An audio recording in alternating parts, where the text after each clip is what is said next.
নির্বাচনে আসতে পারে না। নালে 5ই আগস্ট আপনারা দেখেছেন, যখন ছেলেরা তাদের ন্যায্য দাবি নিয়ে কোটা সংস্থা, দাবিটা কি ন্যায্য না অন্যায্য?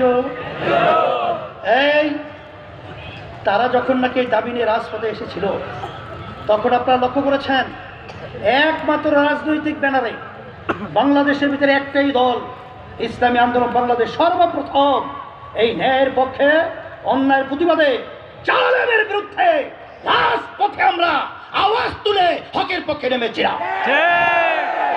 ভালো কথা। আলহামদুলিল্লাহ নামার পরে আপনারা দেখেছেন যে আলহামদুলিল্লাহ আল্লাহ আমাদেরকে বিজয় দান করেছে। ওরা যে অমানুষ, পশু, তার বাস্তবতা হলো, আমি তখন ঢাকায় উপস্থিত, তখন আমি দেখেছি যে কীভাবে একটা মানুষ, একটা নিরপরাধ মানুষকে এইভাবে পাখির মতো গুলি করে রাস্তার ভিতরে ফেলে দেয়। এই ইতিহাস বিরল বাংলাদেশের ভিতরে ঘটেছে, কথা ঠিক না? ইসলাম এবং মানব রচিত কুফুরিতন্ত্র মন্ত্র এর ভিতরে পার্থক্য। আপনারা দেখেছেন তখনও মায়ের কান্না বন্ধ হয় নাই, তখন সেই মুখদের পানি পানি লাগবে শব্দ বন্ধ হয় নাই, তখন সেই সাইডের হাত প্রসারিত করে বুকের ভিতরে গুলির দৃশ্য এখনো মানুষ ভোলে নাই। তখন মা বলতেছিল সন্তান আমাকে কয়েকদিন পর্যন্ত মা বলে ডাকছিলাম, মায়ের কান্না বন্ধ হয় নাই। তখন ইসলামী আন্দোলন বাংলাদেশ সহ ওলামায়ে কেরাম তখন বাংলাদেশকে সুন্দর পরিবেশ রাখার জন্য তখন তারা ট্রাফিকের সিগন্যালের দায়িত্ব পালন করেছে। তখন তারা ভারতের একটা ইস্যু তৈরি হবে হিন্দুদেরকে সামনে রেখে, এইটা যেন না করতে পারে, এই জন্য হিন্দুদের জানমাল নিরাপত্তা ইজ্জতের জন্য রক্ষার জন্য আমরা কিন্তু আমাদের দায়িত্ব পালন করেছি। কিন্তু তখন ওই স্বার্থন্বেষী মহল, হুব্বুদ দুনিয়ার আসকুল্লি খতিয়াতিন, সমস্ত গুনার মূল হলো দুনিয়ার মোহ, ওরা করছে কি তখন চাঁদাবাদিতে লিপ্ত, ওরা খার দখলে লিপ্ত,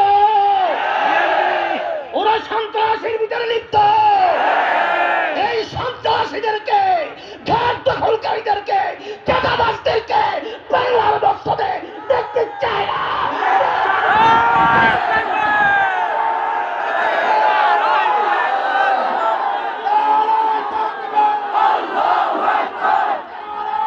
এই কথা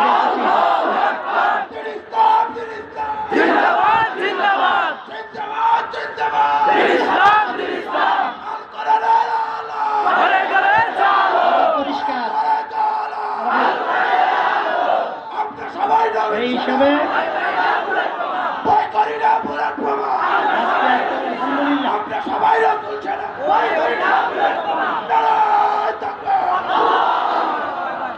আলহামদুলিল্লাহ শুকরিয়া আদায় করছি মহান রব্বুল আলামিনের। রব্বুল আলামিন আজকে ইসলামের পক্ষে আমাদের যত ইসলামী দলগুলো রয়েছে, আমি প্রায় সব দলের সাথেই আলোচনা করেছি। আলহামদুলিল্লাহ আপনাদেরকে আজকে এই সম্মেলনে জন্য এখানে অনেক তলবে ইলমরা আছেন, খাঁটি নায়েবে রাসূলরা আছেন। এই দাওয়ার সাথে কি লাগবে? দোয়াও লাগবে।